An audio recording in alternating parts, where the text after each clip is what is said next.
నర్సంపేట మాజీ శాసనసభ్యులు పెద్ది సుదర్శన్ రెడ్డికి గుండెపోటు వచ్చింది. ఐసీయూలో చికిత్స పొందుతున్న ఆయన పరిస్థితి విషమంగా ఉన్నట్టు తెలుస్తోంది. అయితే తెలంగాణ ఉద్యమంలో క్రియాశీలకంగా పాల్గొన్న పెద్ది సుదర్శన్ రెడ్డికి గుండెపోటు వచ్చిందనే వార్తతో నర్సంపేట నియోజకవర్గంలో విషాద ఛాయలు అలుముకున్నాయి. ఈరోజు ఉదయం 7:30కు హన్మకొండలోని తన నివాసంలో సుదర్శన్ రెడ్డికి గుండెపోటు రాగా ఆయన కుటుంబ సభ్యులు వెంటనే ఆయన్ను రోహిణి ఆసుపత్రికి తరలించారు. అయితే ఈ వార్త తెలియగానే బీఆర్ఎస్ అగ్రనాయకులు కేటీఆర్, హరీష్ రావు హుటాహుటిన వరంగల్ ఆసుపత్రికి అయితే బయలుదేరారు. అయితే పెద్ది సుదర్శన్ రెడ్డి వరంగల్ రూరల్ జిల్లా నల్లాబెల్లి గ్రామంలో 1974 ఆగస్టు 6వ తేదీన జన్మించారు. నర్సంపేట నియోజకవర్గం నుంచి 2018 నుండి 2023 వరకు ఆయన బీఆర్ఎస్ పార్టీ తరఫున ఎమ్మెల్యేగా కూడా పనిచేశారు. ఇక ఆయన పౌర సరఫరాల సంస్థ చైర్మన్గా కూడా బాధ్యతలు నిర్వర్తించారు. 2023 అసెంబ్లీ ఎన్నికల్లో కాంగ్రెస్ అభ్యర్థి దొంతి మాధవరెడ్డి చేతిలో సుదర్శన్ రెడ్డి ఓటమి పాలయ్యారు. ఇక నర్సంపేట నియోజకవర్గంలో ఆయన చేసిన అభివృద్ధి పనులు కానీ తెలంగాణ ఉద్యమంలో ఆయన పోరాటాన్ని కానీ ప్రజలు ఇప్పుడు గుర్తు చేసుకుంటున్నారు.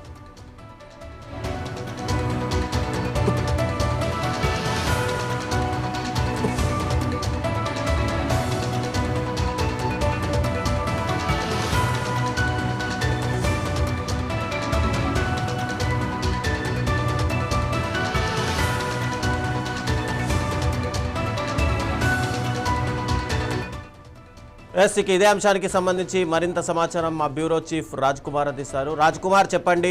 ఒకవైపు ఏమో దొంతి మాధవరెడ్డి పరిస్థితి పూర్తిగా దొంతి మాధవరెడ్డి కూడా ఆల్రెడీ నివాళులు అర్పించినట్టుగా వార్తలు వస్తున్నాయి. అయితే పెద్ది సుదర్శన్ రెడ్డి ఇంకా చనిపోలేదు, ఆయన పూర్తిగా స్టంట్ వేసే అవకాశాలు ఉన్నాయి, ఆయన గుండెపోటు వచ్చింది అని చెప్పి వార్తలు వస్తున్నాయి.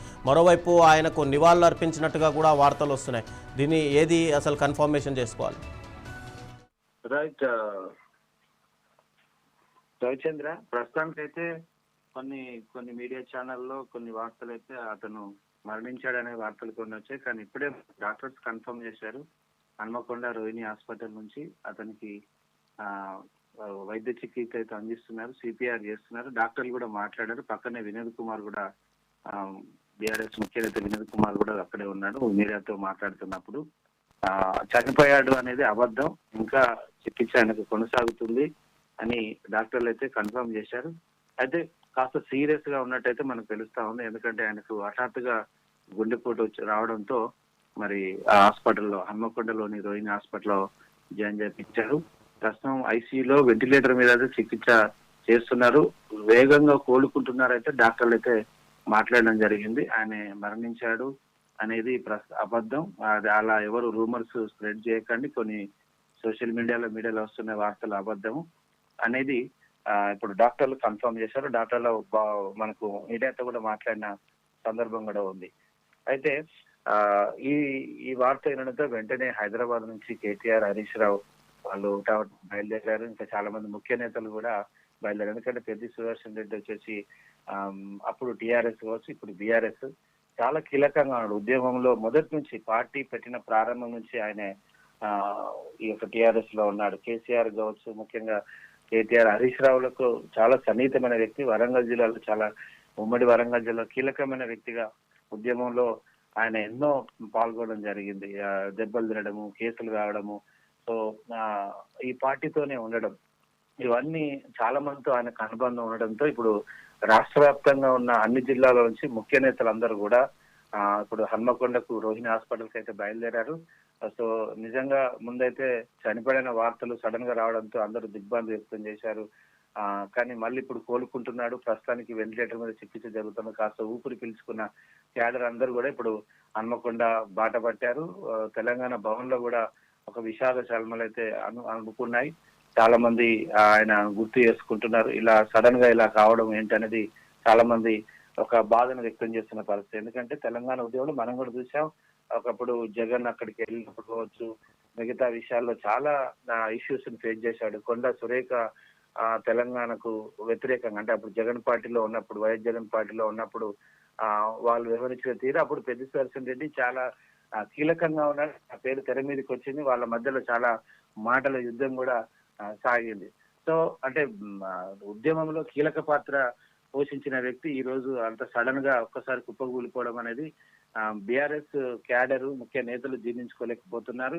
సో ఆయన కోలుకోవాలి, ఆయన తిరిగి బ్రతకాలి, మళ్ళీ రావాలి అని చాలా మంది దేవుణ్ణి ప్రార్థిస్తున్నట్టుగా మనకు చాలా మంది మెసేజ్లు అయితే పెడతా ఉన్నారు. ఆయన కోలుకోవాలని, బ్రతకాలని చాలా మంది ఆశిస్తున్నట్టుగా మనకైతే మీడియాకైతే మెసేజ్లు పెడుతున్న పరిస్థితి. ప్రస్తుతం డాక్టర్లు అయితే చనిపోలేదు, ఐసీలో చికిత్స పొందుతున్నాడు, వేగంగా కోలుకుంటాడు, కాకపోతే వెంటిలేటర్ మీద చికిత్స కొనసాగుతుందని హన్మకొండ రోహిణి హాస్పిటల్ డాక్టర్లు అయితే చెప్పారు.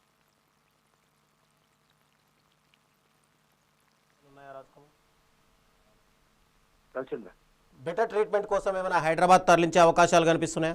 ఖచ్చితంగా ఇప్పుడు హరీష్ రావు, కేటీఆర్ అదే మాట్లాడుతున్నారు. ఒకవేళ అక్కడ ఇంకా మెరుగైన వైద్య చికిత్స కోసం ఆసుపత్రిలో ఇప్పుడు యశోద హాస్పిటల్ కు తీసుకురావాలనే ఒక ఆలోచనలో ఉన్నారు. డాక్టర్లతో మాట్లాడుతున్నారు. ఒకవేళ అక్కడి నుంచి షిఫ్ట్ చేసే పరిస్థితి, అంటే డాక్టర్లు క్రిటికల్ పొజిషన్ ఐసీయూ కాబట్టి, అతను ఐసీయూలో వెంటిలేటర్ మీద ఉన్నాడు కాబట్టి అతన్ని ఒకవేళ షిఫ్ట్ చేస్తే ఏదైనా ప్రమాదం అవుతుందని డాక్టర్లు చెప్తున్నట్టు తెలుస్తుంది. కొంత ఏదైనా ట్రీట్మెంట్ కు సహకరిస్తే హైదరాబాద్ కు మళ్ళీ అంబులెన్స్ లో తరలించాలి కాబట్టి దాదాపు 3 గంటలు పడుతుంది అంబులెన్స్ కు. సో దీంట్లో ఒకవేళ ఈ జర్నీలో ఏదైనా ప్రాబ్లం కావచ్చని డాక్టర్లు చెప్పినట్టుగా సమాచారం. ప్రస్తుతానికైతే రోహిణి హాస్పిటల్లో చికిత్స పొందుతున్నారు. ఒకవేళ అవసరం ఉంటే మెరుగైన చికిత్స కోసం హైదరాబాద్ తరలించాలనే ఒకవేళ అవకాశం ఉంటే, ఆయన బాడీ సహకరిస్తే ఖచ్చితంగా హుటాహుటిన తరలించడానికి బీఆర్ఎస్ నేతలు కూడా సిద్ధమయ్యారు. హరీష్ రావు, కేటీఆర్ అదే మాట్లాడుతున్నారు అక్కడ ఉన్న డాక్టర్లతో.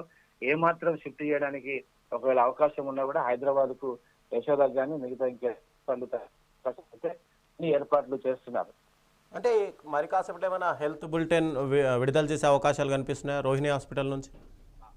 ఇప్పుడు ఒకటి మాట్లాడారు, అది స్మాల్ హెల్త్ బులెటిన్ అన్నట్టే. ఎందుకంటే అది కొంతమంది ఏదైతే రూమర్స్ వచ్చాయో చనిపోయాడు, వాళ్ళని నివాళులు అర్పించారు అని చాలా మంది మీడియాలో రావడంతో డాక్టర్లు వెంటనే ఫస్ట్ మాట్లాడారు.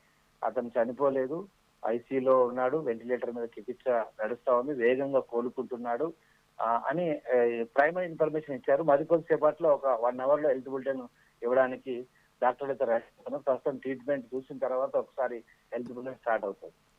Thank you Raj Kumar.